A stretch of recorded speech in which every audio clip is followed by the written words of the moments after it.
Hey friends. Hi. Which way? Where do I look? Where's the white tape? Hey friends, how's it going? Hi. Hey, great to see you all again. Oh, there's a message. Try it again. Try it again. All right. Hey everybody. Hi.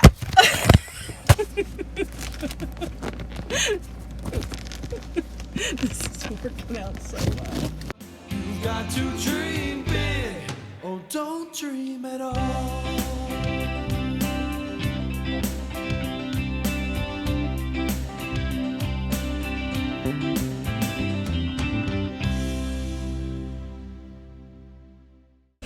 Hey everybody, how's it going? Hi. Hey Nick. Hi, Tim. Hey, let's talk about something. We pulled over for a second before we get going. We just want to talk about something that we don't always do, but we did, and it was kind of cool. Normally, when we're heading out on the road, we're driving, and you know, you're going from where you just were and pulled up stakes, and you're heading over to your next place, and you're only going to drive a couple hours to get there. So you booked your 3-4 hours of road time, and you're kind of hurrying. Then you got traffic and whatnot, or maybe you stop for a bite to eat, and you want to get set up. But on the way, you see signs, and you're like, oh look, the biggest fur ball ever coughed up by a cat, or the largest rubber band collection, or you know, this is like roadside America stuff. And you always think next time. Next time we'll go Next there. time. Next time we'll go there. You know, but this time we were traveling, and on the way, actually at the camp we were at, stopped at like a KOA. There was a brochure and it talked about this place. I thought maybe we should go check that out. So it's just off the road a little bit. Been past it many times, never been to it. But we went to, there was a national park thing. It was a real national park. It was small. I don't know if it's a park. It's national something. Yeah, it's part of the National Park Service. Yeah. Cool. So we went to Bent's Old Fort, and we'd never been before, but it was really cool. So Yeah. we want to do a quick video, just show you some of the things that we saw there, and just to say, highly recommended. Whether you've got little ones with you, kids doing a homeschool tour or anything like that, whether you're just a fan of history and studying up, or if you're just rolling through. Easy RV parking, great place to put your rigs. They even had separate bus and RV parking. Yes. Easy access. If you're not much of a walker, don't worry about it. You can get around with like chairs or scooters, or and then the walk was easy, nice and level, and even going through it was very easy to go through. So besides easy access, one of the cool things was you really got to see the fort the way it was back Yeah. in the 1800s. Yeah, because you might be thinking a fort, that doesn't sound very fun, but this fort was actually set up for like showing it how it was back in the day, like what it looked like when it was a trading center. Who traded there? Do you remember? The Indians with the Mexicans, maybe? Right. Is it Mexico and... So this was crazy, and maybe you know this because you're smarter than us, but the border from Mexico and the United States was the Arkansas River. I grew up on the Arkansas River. Yeah. No idea that was the border between Mexico and the U.S. No. So this was in Colorado.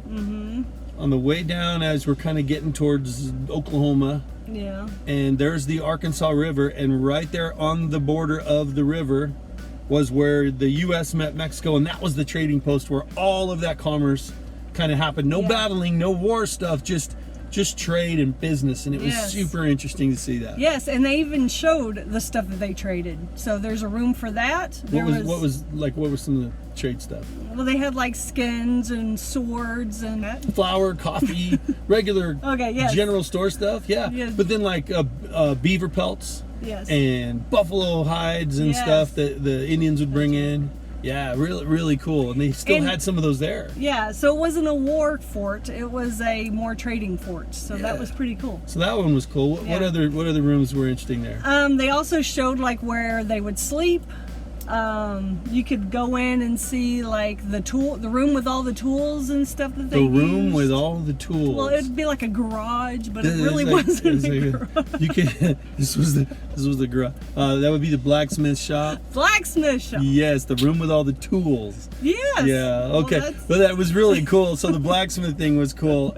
It looked like to me that they even did some demos and things at certain times of the year in there. Yeah. We didn't stay for a demonstration, but it was cool. All the smithing tools were there, and, Yeah. and period correct stuff, plus some redone stuff, but also a big overhead bellows that was really awesome. And the ducting for it was done with rawhide. That's a little geeky guy thing here, but it was really cool to see how they ducted it into the fire. Yeah. With the bellows and just checking that out. It's cool to see something that's intact and built kind of the way it was, and to think about, wow, so much was done there, smithing right there on the border of two countries for trade and repairs, right? Because all of your repairs had to be done by the smith if you needed any metal work done. And it was just cool. So yeah, the garage. Yeah. Where the and tools the are. garage.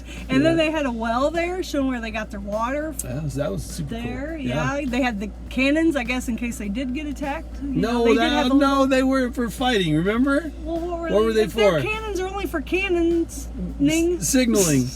Oh, signaling. Okay, well then never mind. So it was to signal somebody. Up on the corner towers of the fort, there were two towers on opposite corners, and they did have signaling cannons up there. Yeah. Meant to signal when folks were coming near or traders were coming in. So I'm picturing war stuff. Not for war. Okay. You can go fight a war with that teeny little cannon. Well, in it was fact, a small cannon, but still. my old high school had a bigger cannon than that for the football games, I think. So it was pretty cool.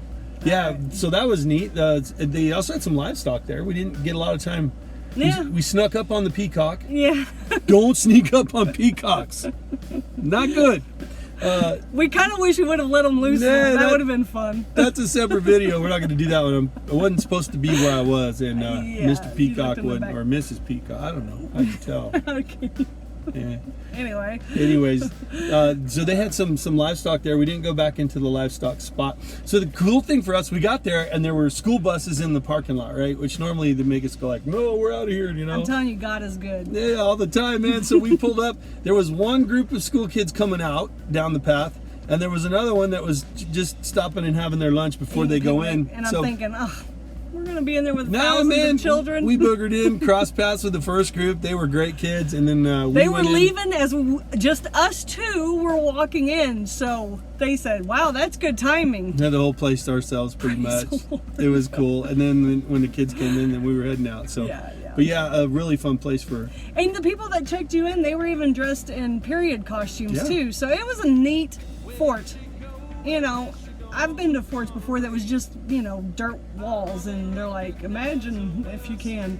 So those are not that fun because I can't imagine what I've never seen. So this one was cool because they actually had it all decked out for you, and you could see what it would have been like, how they would have slept, that sort of thing. So it was really neat. They even had some pictures actually of like an Indian who was there, and they had even what it would have looked like if they were all hanging out there at the fort. I don't know if they had an actual picture of them hanging out at the fort or if it was a drawing. Paintings and drawings mostly. Okay. Yeah. So that was neat too, because then you could visualize that. So it was neat. I enjoyed it. And of course you're in Colorado and the weather's dry and the air is nice, and that was nice. I'm pretty sure that lady at the front dresses like that all the time. I don't think it has anything to do with her It could be that area. being at the fort.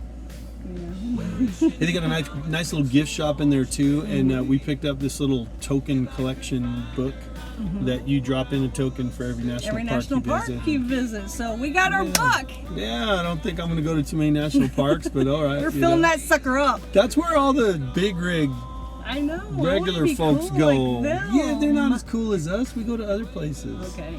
Hey, by the way, I got me a cool hat, which is awesome. And that's staying in the rig, so we can wear that. And we had a great time. But again, we wanted to share it just because it's not our normal thing to go off our path and stop and do something for the day. But this, it really made sense this time, and we'll probably look at doing a little bit more of that. We like to see cool places. Hey, if there's a cool place that you've seen that you want to tell us about, please do. We'd love to go visit it. Yes, and I thoroughly enjoyed it. Yeah. So, yeah. And also, if there's something else maybe you haven't seen, but you think, hey, you ought to go check this one out, let us know, because we tend to drive a lot. Like, that's one of the things. Why we were looking at our odometer, and we have put how many miles in the first year? We're not even at a year yet in the Rialta. How many miles? I don't remember. 10,000. Yeah, it was a lot. 10,000 miles. We're not even into the first year. So when we talk about this being halftime, that's a little more like full time for some folks. But yeah, we're having a blast. Anyway, Bent's Old Fort. Check it out if you can. Admission was, I don't know, $15 a head or something. And if you have the Yankee Doodle Dandy Pass or whatever they call that. It was $10 per person. It's like less. I don't know. You can look that up online. And there's the Bent's New Fort that was out there. We did not stop there. Didn't stop at Bent's New Fort. We But just went to Bent's Old just- Fort. He's a businessman, so when that one wasn't working anymore, he went and opened another one, I guess. So if you see that one, tell us about that. 'cause Maybe we we'll didn't go to that stop one there. next time. Yeah, that sign was not in advance of the right turn enough. I was going a little quick. Yeah. All right, folks. Well, hey, check it out if you get the chance, but now you don't have to because we got some photos and some info for You're you. welcome. You're welcome. Hey, we love you all. Hope you're having a blessed summer as it's kicking into gear when we're making this video. But hey, even if it's winter when you're watching this, just hope things are going well for you. Yes. And remember, please, God is good. All the time. All right, we'll talk to you later. Bye-bye. Bye.